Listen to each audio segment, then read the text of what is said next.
সুপ্রিয় দর্শক, ৪৯তম কলকাতা আন্তর্জাতিক বইমেলায় সবাইকে স্বাগত জানাই।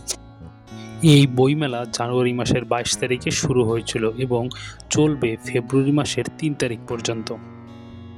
আমি বইমেলায় গিয়েছিলাম জানুয়ারি মাসের ৩০ তারিখ, কারণ আমার লেখা একটি অনুগল্প এবারের বইমেলায় প্রকাশিত হয়েছে। এবারের বইমেলার ফোকাল থিম যে দেশের আদলে তৈরি করা হয়েছে সেটি হচ্ছে কিন্তু আর্জেন্টিনা। এবারে আসি বইমেলা প্রাঙ্গণে কিভাবে আসবেন। বইমেলা প্রাঙ্গণের নিকটবর্তী বাস স্টপেজ হচ্ছে করুণাময়ী বাস স্ট্যান্ড এবং নিকটবর্তী মেট্রো স্টেশন হচ্ছে করুণাময়ী। সুতরাং আপনারা বাসে করে আসতে গেলে করুণাময়ী যাবে এমন যে কোনো বাসে আপনারা উঠলে কিন্তু আপনারা বইমেলা প্রাঙ্গণে আসতে পারবেন, এবং হাওড়া বা টালিগঞ্জ থেকে আপনারা কিন্তু মেট্রো করেও বইমেলা প্রাঙ্গণে আসতে পারবেন। কলকাতা আন্তর্জাতিক বইমেলায় কিন্তু এবারে প্রচুর বইয়ের সরবরাহ রয়েছে এবং স্টলের সংখ্যাও প্রচুর, তাই প্রত্যেকটা স্টলে গিয়ে কি কি বই রয়েছে সেগুলো দেখা যথেষ্ট সময় সাপেক্ষ। এবারের বইমেলার ফোকাল থিম হচ্ছে কিন্তু আর্জেন্টিনা। এবারের বইমেলায় ভারতবর্ষের বিভিন্ন রাজ্য কিন্তু অংশগ্রহণ করেছে, তাদের মধ্যে বিহার, ঝাড়খণ্ড, উত্তরপ্রদেশ, মধ্যপ্রদেশ, রাজস্থান অন্যতম। ৩০ তারিখ যেহেতু ছিল শুক্রবার, তাই ভিড় তুলনামূলক কম বলা যেতে পারে, তবে শনিবার এবং রোববারে কিন্তু উপচে পড়া ভিড় থাকে। বইমেলায় যেহেতু বিভিন্ন রুচিবোধের পাঠকের উপস্থিতি ঘটে, তাই এখানে কিন্তু রয়েছে বিভিন্ন ধরনের রকমারি সংগ্রহ। পাঠকরা যে শুধুমাত্র বই পড়তে আসবে ব্যাপারটা এরকম নয়, এখানে হচ্ছে কিন্তু মনোজ্ঞ সাংস্কৃতিক অনুষ্ঠান। চলুন তারই কিছু নমুনা আমরা দেখে নিই।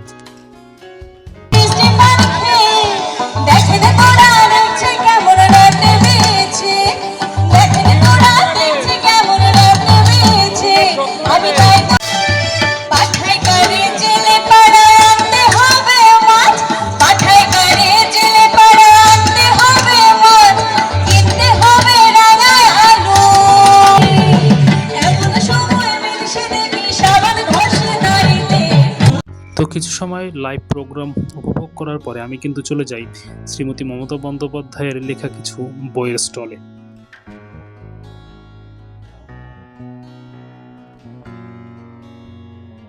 আর এই বইগুলিতে স্থান পেয়েছে সমসাময়িক বিভিন্ন ঘটনাবলী।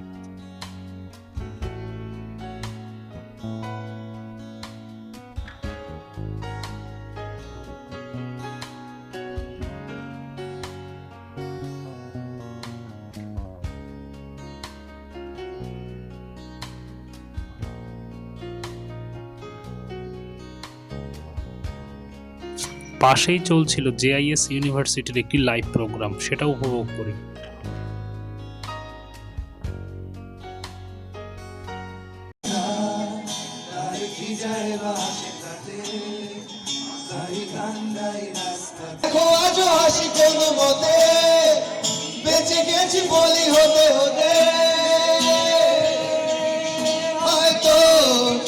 অক্টোবর দেখা যাচ্ছে, ওই দেখো 17 অক্টোবর, দেখো আমি সেন্টার পার্কে ঘুরছি, এই দেখো 25শে সেপ্টেম্বর ডিসেম্বর, দেখো আমি কেক খাচ্ছি।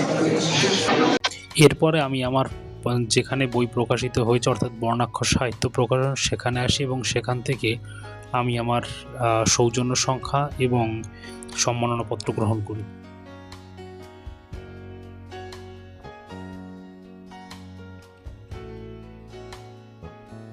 তো আমি আমার সম্মাননাপত্র গ্রহণ করার পর আবার কিন্তু ঘোরার জন্য বেরিয়ে পড়ি। এত সময় দেশের মধ্যে ছিলাম, এইবারে কিন্তু আমি চলে যাই বিদেশে। মানে বিদেশি যে সমস্ত বই প্রকাশনী সংস্থাগুলো এসেছে আমি সেই কথাই বলছিলাম। যেমন আমি এখন রয়েছে কিন্তু আর্জেন্টিনা হাউসে, যেখানে ফুটিয়ে তোলা হয়েছে আর্জেন্টিনার বিভিন্ন ঐতিহ্য। আর্জেন্টিনার পাশাপাশি আরও যে সমস্ত দেশ এই বইমেলায় অংশগ্রহণ করেছে তারা হলো Russia, Ukraine, France, England, Peru, Germany. Argentina হাউসের যে হলরুম রয়েছে তাতে দেখানো হচ্ছিল মারাদোনার ফুটবল খেলা বিষয়ক বিভিন্ন স্কিল।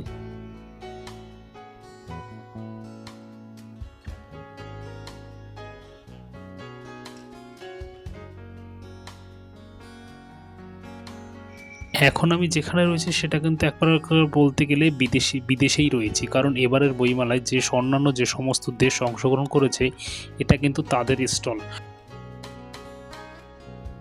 কেন কলকাতাকে সিটি অফ জয় বলা হয় সেটা কিন্তু এইখানে এলে আপনি ভালো করেই বুঝতে পারবেন। একদিকে খাওয়া দাওয়ার ধুম, একদিকে বই কেনার ধুম, অন্যদিকে কিন্তু চলছে সুন্দর মনোজ্ঞ সাংস্কৃতিক অনুষ্ঠান।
বাঙালি একত্রিত হলে বাঙালি